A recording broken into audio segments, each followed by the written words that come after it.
Change can be ephemeral, if it occurs at all. This book is about change that sticks, change that lasts.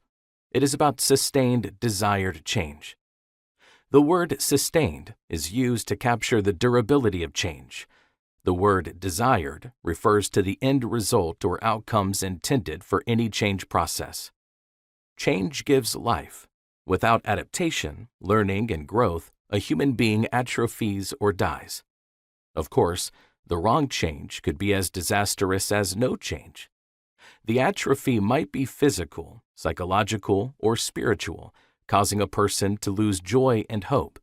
The same is true for dyads, that is, any pair or couple relationship, teams, organizations, communities, and countries.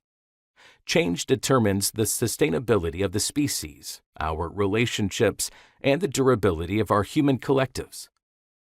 Change is hard. Our lives are filled with maxims proclaiming the evils of change. How many times have you heard someone say, "If it ain't broke, don't fix it. Leave well enough alone. That's not the way we do it here." Or, "Don't rock the boat." And yet, we do change and adapt. Some of us do so more than others. Some of our collectives, such as teams, organizations, or communities, do so more than others. Our ambivalence to change. Change frightens us, and yet it is inevitable and necessary for survival. It is often perceived as a threat, and yet we often hear that we live in unique times. Never before, it is said, in the history of civilization has change been so rampant, and the speed and velocity of change so fast.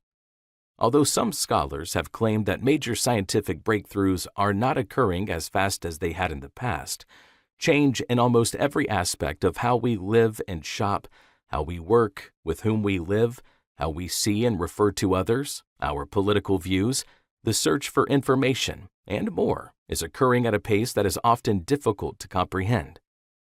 Sometimes we feel that change is happening so fast that it is difficult to understand. Our reaction to this degree of change is not new, and at various times in the history of civilization, people have felt the same. In commenting about technological change, it has been said that there is no greater danger for the devout soul than idleness. The quote goes on to say that new technology results in things that are not as permanent, will constrain access, and are aesthetically less attractive. The old ways benefit future generations by preserving learning and wisdom, while the user of new technologies only sees what is new and contributes nothing to the edification of future generations.